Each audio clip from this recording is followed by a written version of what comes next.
दोस्तों नमस्कार। आशा है कि आप अच्छे होंगे, आपका दिन खुशी से बीते। इसी के साथ आज हम इस वीडियो का शुभारंभ कर रहे हैं। दोस्तों आपको हम बताना चाहते हैं कि जो कल पहलगाम में 26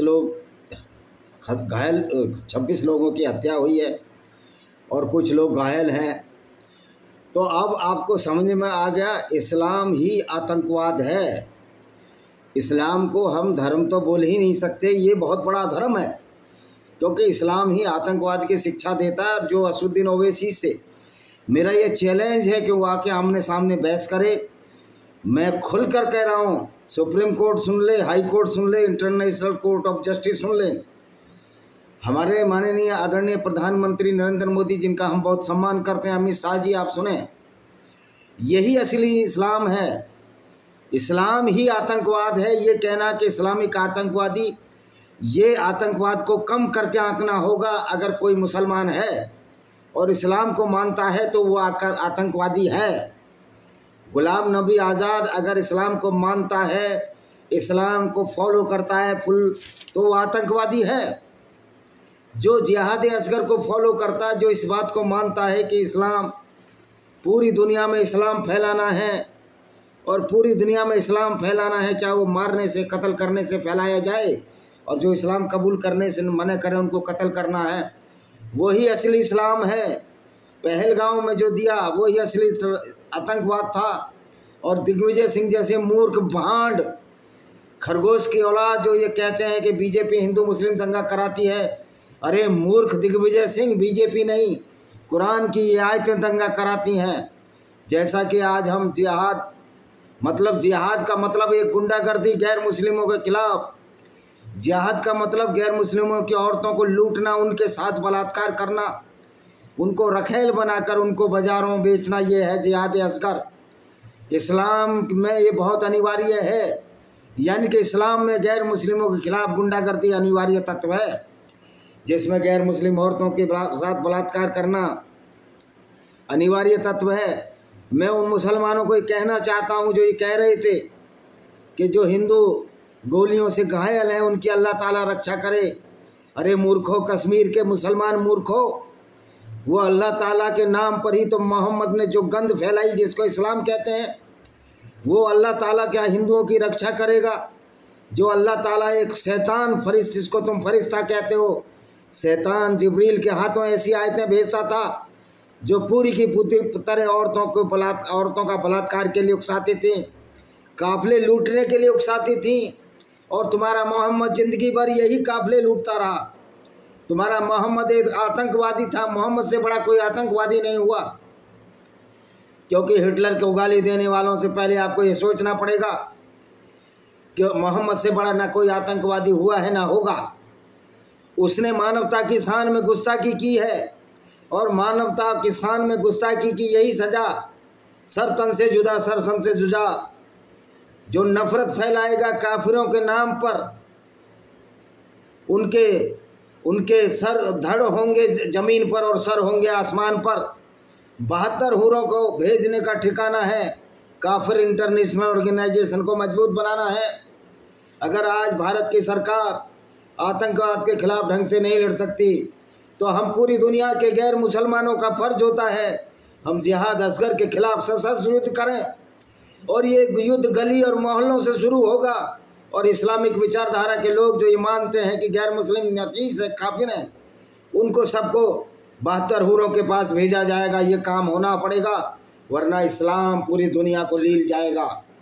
तो आइए, पहलगाम के हमले वाले टट्टू हो, तुम उस इस्लाम की विचारधारा की नामर्द पैदाइश हो, गंदगी हो, जिसको कि इस्लाम के नाम से जानते हैं, तुम उस क्रिमिनोलॉजी की उपज हो जिसको तुम कुरान शरीफ कहते हो। मैं कहता हूँ कुरान से बदमाश कोई किताब ही नहीं। कुरान एक ऐसी किताब है जो दुनिया को गुंडागर्दी, हमारे मुस्लिम भाइयों को बर्बाद करती है, गुंडागर्दी करती है। पहलगाम के मुस्लिमों, आप जो कह रहे थे कि अल्लाह ताला उन पर रहम बरसाए, ये अल्लाह ताला ही तो कमीन है। यही तो ऐसा व्यक्ति है जिसको पैरों के नीचे होना चाहिए। हालांकि मैंने कितनी बार कहा है कि अल्लाह ताला नाम की कोई चीज़ नहीं है। ये मोहम्मद की विचारधारा थी, मोहम्मद का फलसफा था जो उसने नकली अल्लाह पैदा किया। और जिब्रील फरिश्ते को जो कि यहूदियों का फरिश्ता है गैब्रियल, उसको जिब्रील बनाया और उसको गुंडागर्दी के लिए यूज किया, जिसको कि आज इस्लाम के नाम से जानते हैं। हाँ, इस्लाम एक गुंडागर्दी है मानवता के खिलाफ। और उन कायरों और मूर्खों को कहना चाहता हूँ जो धर्मनिरपेक्षता के नाम पर कहते हैं कि बीजेपी दंगा कराती है।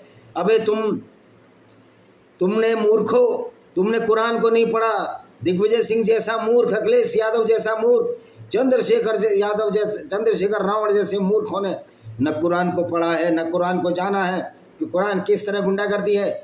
ये मोहम्मद साहब ने पढ़ा और मैं मोहम्मद साहब गलती से कह गया, माफ़ करिए। मैं उसको कभी साहब नहीं कह सकता जो हत्यारा और कातिल हो। वो तो नाजीस नजस आदमी है जिसने एक ऐसी विचारधारा को जन्म दिया जो गुंडागर्दी का पर्याय है, आतंकवाद का पर्याय है।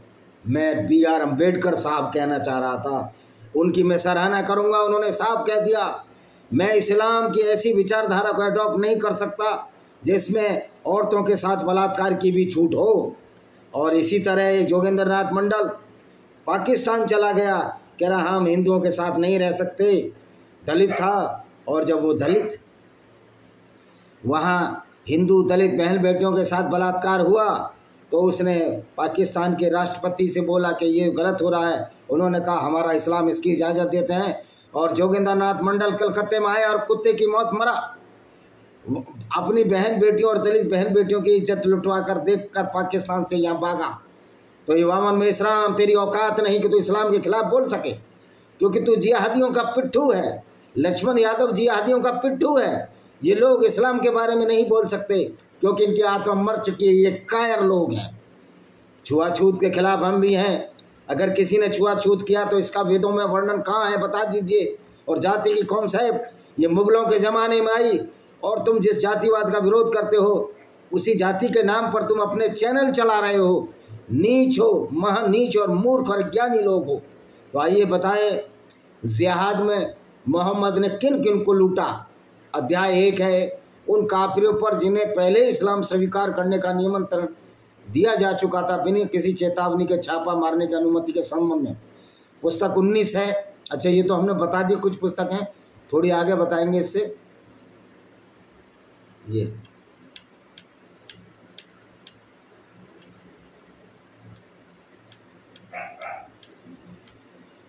अबू मूसा से वर्णित है, पुस्तक संख्या 100 है। सही मुस्लिम की संख्या 4297 क्या कहती है? अबू मूसा से वर्णित है कि जब अल्लाह के रसूल सल्लल्लाहु अलैहि वसल्लम अपने साहबा में से किसी को कार्य पर भेजते थे, साहबा मतलब साथी, कि लोगों को शुभ सूचना दो, उनके मन में धर्म के प्रति घृणा न पैदा करो, उनके साथ नरमी बरतो, उन पर कठोरता न बरतो। तो किस पर कठोरता नहीं बरतते थे? जो मुसलमान बन जाते थे। और गैर मुस्लिमों को तो मोहम्मद कत्ल कर देता था, क्योंकि ये मोहम्मद की आयत है, ये कोई अल्लाह की आयत नहीं है। ये ना कोई गैब्रियल फरिश्ता जिब्रील फरिश्ता का कोई अस्तित्व ही नहीं है। तो ये मोहम्मद की आयत थी जो कहता था जब रमज़ान के पवित्र महीने बीत जाएं तो गैर मुस्लिमों को कत्ल करो, जहाँ चाहो घात लगा कर बैठो। तो मोहम्मद से बड़ा आतंकवादी कोई हुआ है? इस मोहम्मद की वजह से, मोहम्मद की शिक्षा की वजह से ये आतंकवाद है। तो हमको चोर नहीं, चोर की माँ को देखना चाहिए कि वास्तव में कौन है।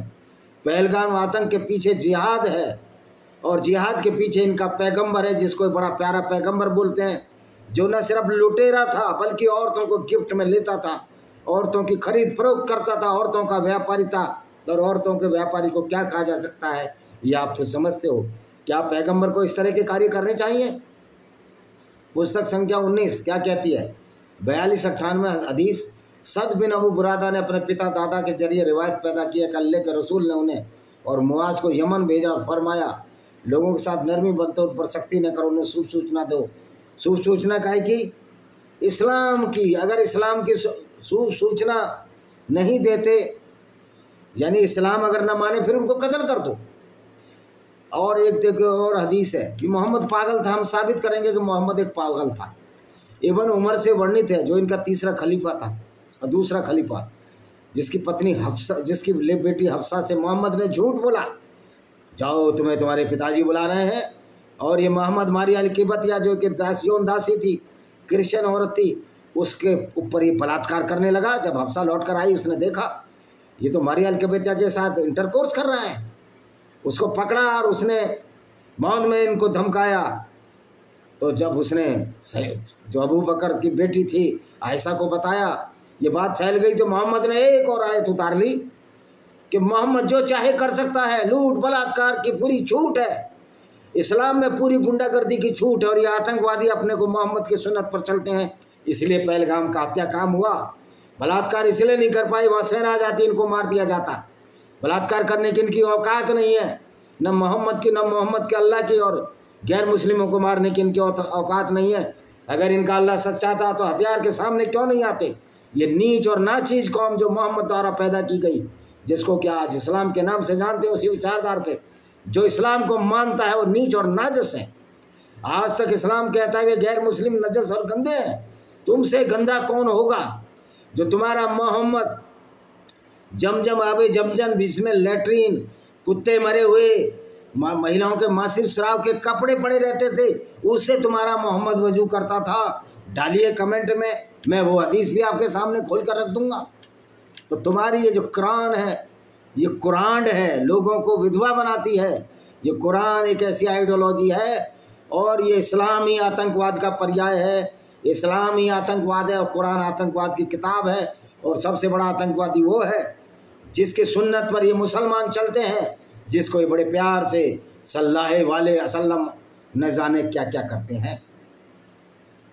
एक हदीस है, ये हदीसों में भी झूठ बोलते हैं, हदीसों में भी परिवर्तन कर देते हैं। मैं ये पूछता हूँ कि मोहम्मद ये कहता है कि शत्रु से मुठभेड़ की अच्छा नहीं करनी चाहिए। शत्रु से मुठभेड़ की अच्छा, ये मलेशिया की किताब है। भाई मोहम्मद तो हमेशा शत्रु से मुठभेड़ की इच्छा ही करता रहता था। वो तो हमेशा लोगों को कत्ल ही करता रहता था। हजरत मोहम्मद, जिसको हजरत अली जो इसका दामाद था, उसने 2 लोगों को जिंदा जला दिया जिन्होंने इस्लाम कबूल नहीं किया। तो भाइयों, इसके लिए अब हमको एक आर्मी बनानी पड़ेगी जिसका नाम काफर इंटरनेशनल आर्मी होगा। जो लोग इस आर्मी के सदस्य बनना चाहते हैं वो कॉन्सेंट टिप्पणी में दे दें। हमको कोई आतंकवाद नहीं फैलाना है, हमको सिर्फ उन आतंकवादियों की खोज में हमेशा लगे रहना है। और ये आपको शुभ सूचना दे दूं, पाकिस्तान में भी गैर मुस्लिम हैं जो इस्लाम छोड़ चुके हैं, वो लोग भी एक सेना में सदस्य बन सकते हैं। हर वो गैर मुस्लिम और वो मुस्लिम जो इस्लाम छोड़ चुका है, ईसाई, यहूदी, सारे वो लोग जो इस्लाम की गुंडागर्दी से, कुरान की गुंडागर्दी से लड़ना चाहते हैं, वो इसके मेंबर बन सकते हैं। और किस तरह आतंकवादियों को साफ करना है, ख़त्म करना है, सरकारों की मदद करनी है, मानवता की मदद करनी है, उसके लिए हम आपको समय समय पर निर्देश देंगे। और वो निर्देश होंगे मानवता की रक्षा के लिए। हमें किसी से कोई निर्देश नहीं लेना है, अच्छे कामों से निर्देश लेने की ज़रूरत नहीं है, न सरकार से न किसी अधिकारी से। हमारा स्वयंभू ये संगठन है और इसमें हर व्यक्ति अध्यक्ष है, कोई किसी को निर्देश नहीं देगा। जो मानवता की किताब है, जो मानवता की गाइडलाइन है, उस पर चलकर अपने अपने गली और मोहल्लों में आतंकवादियों को 72 हुरों के साथ भेजने का कार्य करना पड़ेगा। और ये कार्य आज से ही हो जाना चाहिए। एनफ इज एनफ, आतंकवादियों को चुन चुन कर मारो। और हमारा भारतीय संविधान भी कहता है कि आप लोग अपनी रक्षा कर सकते हो। अगर आपकी रक्षा में किसी आदमी की हत्या भी हो जाए तो पाप नहीं है, क्योंकि वो वध है और राक्षसों का वध करना हमारा परम आवश्यक कर्तव्य है। हर आइडियोलॉजी, विचारधारा ये कहती है कि दुष्ट के साथ दुष्टता का व्यवहार करो, लेकिन कुरान और इस्लाम की आइडियोलॉजी ये कहती है कि तुम खुद दुष्ट बन जाओ, तुम खुद लुटेरे बन जाओ, तुम खुद कातिल बन जाओ, तुम खुद रेपिस्ट बन जाओ, बलात्कारी बन जाओ, गैर मुस्लिमों की औरतों को लूटो, उनके साथ बलात्कार करो, क्योंकि ये अल्लाह की गनीमत है, ये अल्लाह की मेहरबानी है। क्योंकि मोहम्मद खुद अल्लाह के नाम पर, माल गनीमत के नाम पर जो उसने लूट मचाई, उसकी परिणति, उस विचारधारा की परिणति हजारों हिंदू, हजारों यहूदी और लाखों हिंदू, लाखों यहूदी महिलाओं का बलात्कार हुआ। इस मोहम्मद की विचारधारा की वजह से लाखों लोगों को अपने बलिदान देने को कड़े।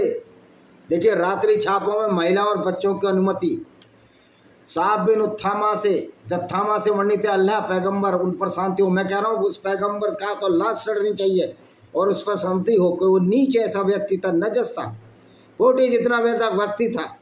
जब आप गैर मुस्लिमों को पोटी जितना गंदा नजस कह सकते हो, तो मोहम्मद से तो कोई नीच व्यक्ति था ही नहीं, जिसने पूरी दुनिया में क़यामत ला दी, पूरी दुनिया में कत्लो आरम कहा।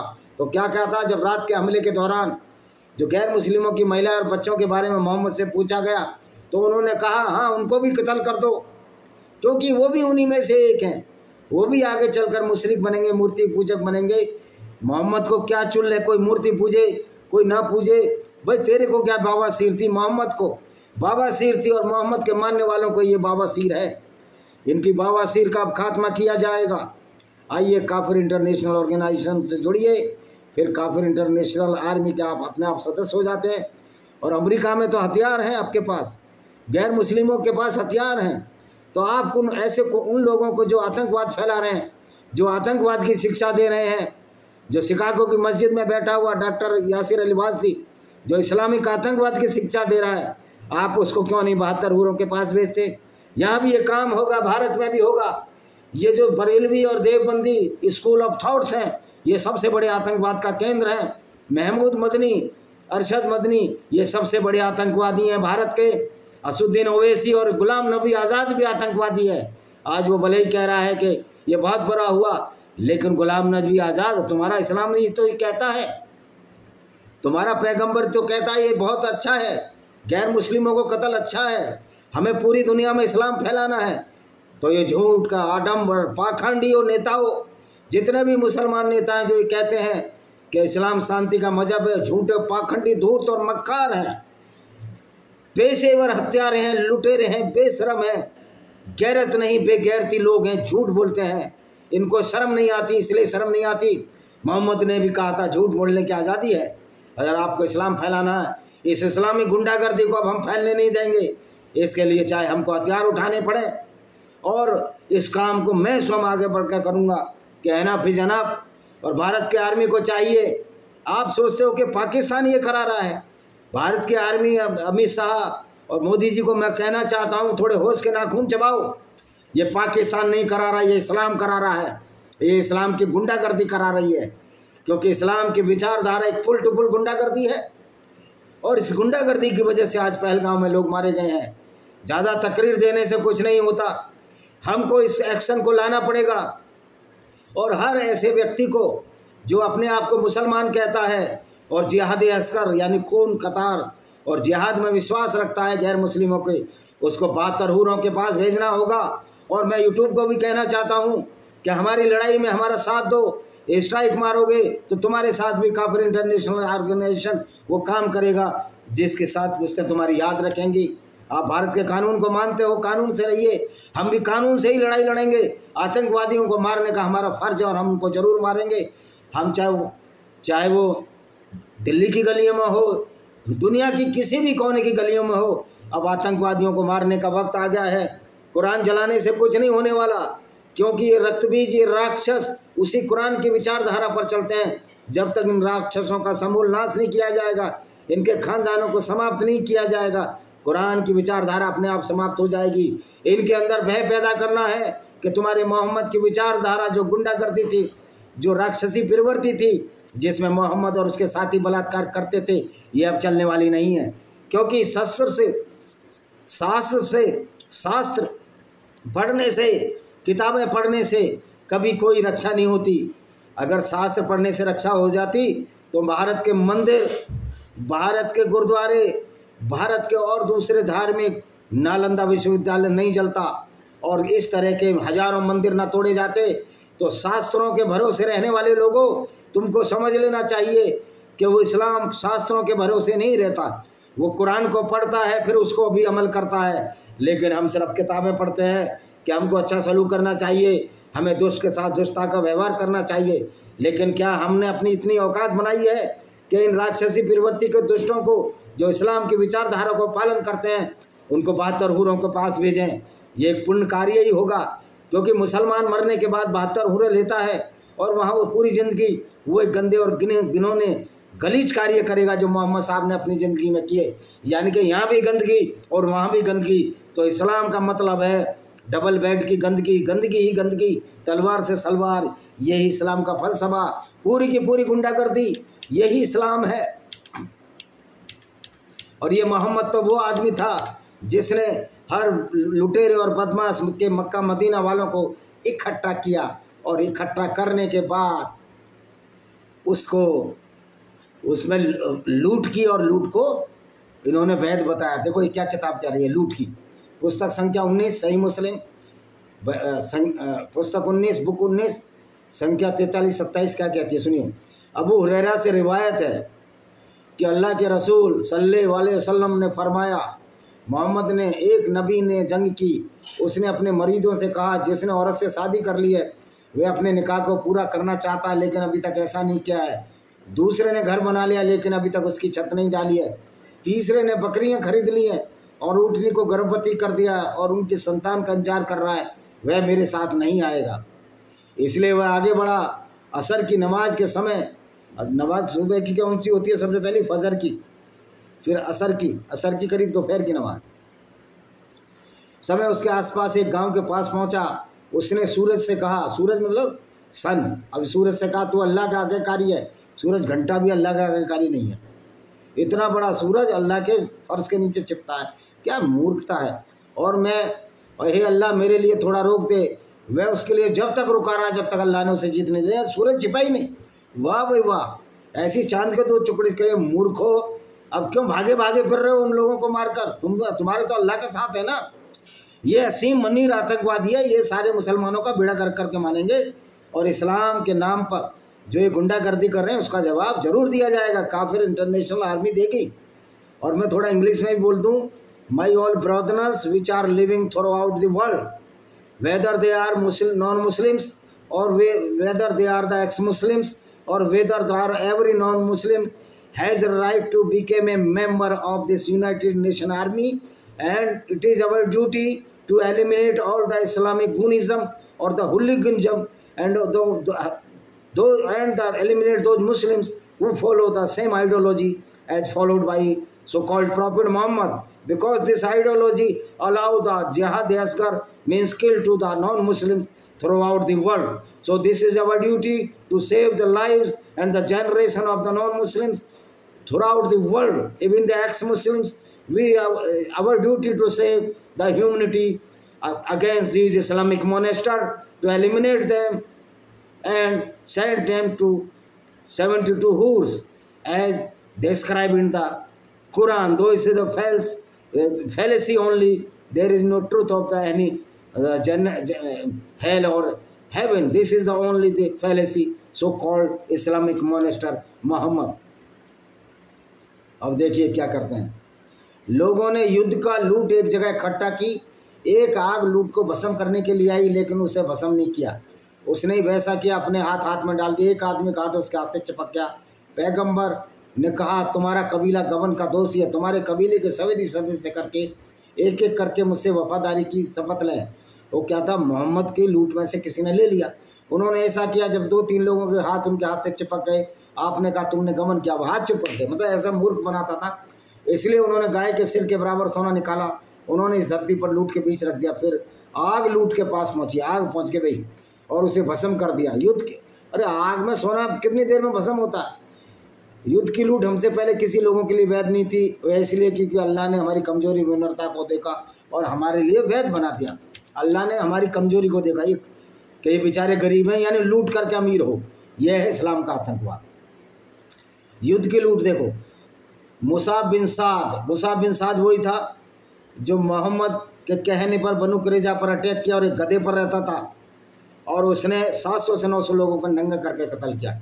जिन्होंने अपने पिता से सुना था, मेरे पिता ने खुम्स में एक तलवार ली यानी लूट में, और उसे पवित्र पैगंबर, पवित्र पैगंबर है, एक गंदा आदमी के पास लाए और कहा मुझे प्रदान करें। उन्होंने इनकार कर दिया। इस पर अल्लाह ने कुरान की आयत प्रकट की, वे तुमसे युद्ध की लूट के बारे में पूछते हैं। उन्होंने कहा युद्ध की लूट अल्लाह और उसके रसूल के लिए।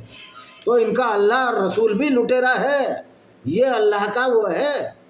तो भाइयों आज जो है युद्ध की लूट अल्लाह और उसके रसूल के लिए है। तो आज का वीडियो इतना ही है। ये जिहाद का तीसरा पार्ट है, फिर चौथा पार्ट, ये बड़ी बड़ी सीरीज है। तो देखिए मोहम्मद से जितना गंदा और बड़ा कोई आतंकवादी इस दुनिया में नहीं हुआ। और मेरी जो किताबें उनको पढ़ें, उसमें समझ में आ जाएगा कि किस तरह इस्लाम में गुंडागर्दी है, और जो मुसलमान इस्लाम को मानता है वो सारे के सारे आतंकवादी हैं। भले ही वो लूट फूट नहीं कर रहा है, या तो कानून के डर से या वैसे, लेकिन वो पालन तो इस्लाम को ही कर रहा है, पालन तो कुरान को करता है। इसलिए मैं कहता हूँ हर मुसलमान आतंकवादी है अगर वो जिहाद असगर में विश्वास करता है। इसी के साथ हम इस वीडियो को विराम देते हैं। वंदे मातरम, जय हिंद, आपका दिन शुभ हो।